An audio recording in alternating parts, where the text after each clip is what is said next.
Hello dear students, welcome to Kataria pharmacy. So students, हम study कर रहे थे B pharma first semester pharmaceutical analysis.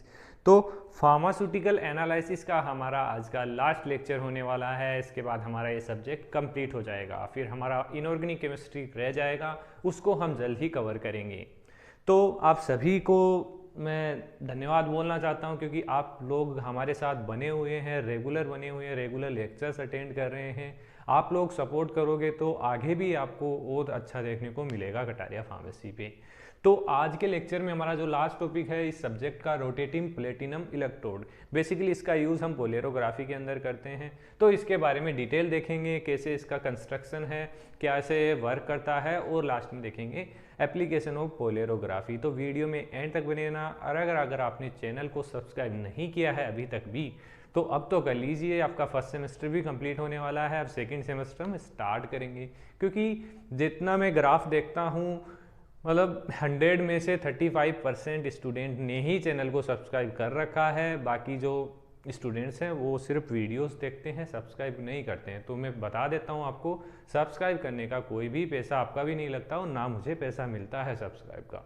तो ये चीज़ आप लोग सपोर्ट, मुझे अच्छा लगता है कि आप सब्सक्राइब करें, मेरे साथ जुड़े हुए हैं। अगर आप सब्सक्राइब ही नहीं करोगे तो मुझे कैसे पता चलेगा कि आप मेरे साथ जुड़े हुए हैं। तो बस यही है, स्टार्ट करते हैं इसको। Rotating platinum electrode. तो नाम इसका रोटेटिंग कैसे पड़ा, क्योंकि जो इसमें इलेक्ट्रोड है वो बेसिकली रोटेट करता है, स्टीरियर की सहायता से घूमता है, रोटेट करता है, तो इसलिए इसको रोटेटिंग प्लेटिनम इलेक्ट्रोड। बेसिकली जो इलेक्ट्रोड होगा वो होगा प्लेटिनम का, और वो रोटेट करेगा, तो इसको रोटेटिंग प्लेटिनम इलेक्ट्रोड इसका नाम पड़ा है। Dropping mercury electrode has a disadvantage that can not be use at higher positive potentials due to oxidation of mercury. अब ये लाइन क्यों लिखी गई यहाँ पर, हमने पिछले इस वीडियो में देखा था ड्रॉपिंग मर्करी इलेक्ट्रोड, वो बेसिकली हम पोलेरोग्राफी में यूज करते हैं। अब कुछ कंडीशंस ऐसी आती हैं जिसके अंदर हम उसका यूज नहीं कर सकते हैं। जो हमारा मर्करी इलेक्ट्रोड है उसका एक डिसएडवांटेज है कि वो हाइयर पॉजिटिव पोटेंशियल है उस कंडीशन में यूज नहीं किया जा सकता है, क्योंकि उसके अंदर जो मर्करी है उसका ऑक्सीडेशन हो जाता है। तो उस कंडीशन में हम यूज करते हैं rotating platinum electrode. Therefore, platinum electrode is used to extend the range of polygraphy, जिससे क्या होता है, जो हमारी पोलियोग्राफी है, डिटर्मिनेशन करने की जो टेक्निक है, उसकी जो रेंज है वो बढ़ जाती है टूवर्ड द पॉजिटिव पोटेंशियल। ये हाइयर पॉजिटिव पोटेंशियल में भी इसका हम यूज कर सकते हैं। अब देख लेते हैं इसका कंस्ट्रक्शन कैसे बना हुआ है, स्ट्रक्चर क्या है रोटेटिंग प्लेटिनम इलेक्ट्रोड का। तो rotating platinum electrode consist about the 5 mm platinum wire. एक प्लेटिनम वायर होगा इसके अंदर 5 mm का वायर, हैविंग 0.5 mm डायमीटर, जिसका डायमीटर होगा 0.5 mm diameter below standard mercury scale. The copper wire is pass through the 6 mm glass tubing. एक glass tube होगी 6 से 7 mm की, जिसके बीच से एक कॉपर वायर होगा, ranging from platinum mercury seal of the upper mercury seal by passing through the small hole blown in the stem of स्टीरियर। एक स्टीरियर इसके अंदर लगा हुआ होगा जो बेसिकली क्या करेगा, इसको रोटेट करेगा। ये इसका एक रिजर्वायर है जिसके अंदर मरकरी फिल होगा, और यहाँ पर नीचे की ओर मरकरी हमारा इससे बाहर निकलेगा, और ये कॉपर वायर बीच में लगा हुआ है। इसकी जो प्रॉपर हाइट है वो 21 सेंटीमीटर होगी। A wire from mercury cell is connected to the source that apply, और एक वायर इसमें अलग से कनेक्ट होगा, जिससे क्या होगा, जो वोल्टेज अप्लाई होगा वो करंट इसके अंदर आ सके, सॉल्यूशन के अंदर आ सके। तो ये बेसिकली इलेक्ट्रोड है, सॉल्यूशन अलग से यूज होता है इसके अंदर, ये चीज आप याद रखना। और जो इसमें स्टीरियर है उसकी जो स्पीड है होती है 600 आरपीएम पर, मतलब आरपीएम का मतलब है रोटेट पर मिनट। तो 600 बार ये पर मिनट रोटेट करता है, तो ये इसकी आरपीएम स्पीड है, ये कांस्टेंट रहती है। अब देख लेते हैं जो हमारा रोटेटिंग प्लेटिनम इलेक्ट्रोड है वो वर्क कैसे करता है। तो rotating platinum electrode is mainly use as an indicator electrode. Basically इसका इंडिकेटर इलेक्ट्रोड के रूप में बेसिकली हम यूज करते हैं with reference electrode, with reference electrode which non polarisable electrode. एक नॉन पोलराइजेबल इलेक्ट्रोड है, जैसे हम यूज कर रहे थे पोटेंशियोमेट्री में सैचुरेटेड कैलोमेल इलेक्ट्रोड इन एम्फेरोमेट्री। तो उसी के जैसे ये वर्क करता है। To the analyte solution supporting electrolyte, अब जो सॉल्यूशन है जिसका हम डिटर्मिनेशन कर रहे हैं तो उसमें हम इलेक्ट्रोलाइट्स ऐड करते हैं। Basically KCl is added 50 to 100 time of the sample concentration, ये पिछले वीडियो में भी हमने देखा था, सेम है।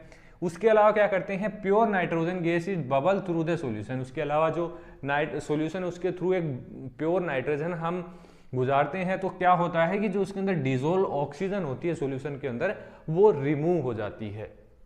Potential corresponding to the limiting current required for substance to be analyse is applied on and titration, मतलब जो भी हमें वोल्टेज वो अप्लाई करना होता है वो अप्लाई करते हैं और टाइट्रेशन को स्टार्ट करते हैं। अब वोल्टेज अप्लाई हो गया इसके ऊपर तो ग्राफ प्लॉट करेंगे। Graph is plotted between the volume of solution added, कितना हमने सॉल्यूशन ऐड किया है, और डिफ्यूजन करंट, जो करंट हमें मिला है उसके बीच एक ग्राफ प्लॉट करेंगे और जो हमारा एंड पॉइंट है उसको डिटेक्ट कर लेंगे। अब देख लेते हैं सबसे लास्ट में इसके जो हमारे पोलेरोग्राफी टॉपिक है उसके क्या क्या एडवांटेज है, सॉरी उसकी एप्लीकेशन के कहाँ उसका हम यूज करते हैं। तो फर्स्ट है polarography is use for determination of oxygen contain in body fluid, जो वोल हमारा बॉडी फ्लूइड है उसके अंदर कितना ऑक्सीजन प्रेजेंट है उसको हम पोलेरोग्राफी की हेल्प से हम आइडेंटिफाई कर सकते हैं, पता कर सकते हैं, कैलकुलेट कर सकते हैं।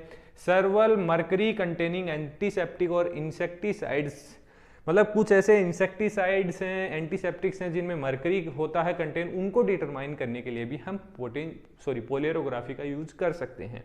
Hormones like thyroxine, insulin, adrenaline and several sex hormones are estimated by polarography, तो ये कुछ हार्मोन्स हैं जिनका एस्टिमेशन हम पोलेरोग्राफी की हेल्प से कर सकते हैं। It is also use for determination of antibiotics, कौन कौन सी एंटीबायोटिक्स हैं जिनका हम इसके द्वारा डिटर्मिनेशन कर सकते हैं। पेनिसिलिन हो गया, स्ट्रेप्टोमाइसिन हो गया, क्लोरोमाफेनिकोल हो गया, तो दीज आर द एंटीबायोटिक, इनका जो डिटर्मिनेशन है वो हम बाय यूजिंग पोलेरोग्राफी कर सकते हैं। इसके अलावा several alkaloid can be estimated by polarography. तो ये कुछ सिंपल से इसके एप्लीकेशंस थे पोलेरोग्राफी के, इजीली आपको याद हो जाएंगे। तो आई होप जो भी हमारा इस सब्जेक्ट में PCI का सिलेबस था, कंप्लीट सिलेबस कंप्लीट हो चुका है, कोई भी टॉपिक हमने मिस नहीं किया है। तो अगर आप इस वीडियो पे डायरेक्ट आए हैं तो पीछे के वीडियोस नहीं देखे हैं तो चैनल के डिस्क्रिप्शन बॉक्स में आपको कंप्लीट प्लेलिस्ट मिल जाएगी सभी सब्जेक्ट की, तो उससे आप जाके देख सकते हैं जिससे पीछे के जो टॉपिक्स आपके रह गए हैं वो भी कवर हो जाएं। तो स्टूडेंट्स मिलते हैं नेक्स्ट वीडियो में। अब हम हमारा कंटिन्यू करेंगे inorganic chemistry and second semester हम स्टार्ट करेंगे। तो मिलते हैं नेक्स्ट वीडियो में, धन्यवाद, टेक।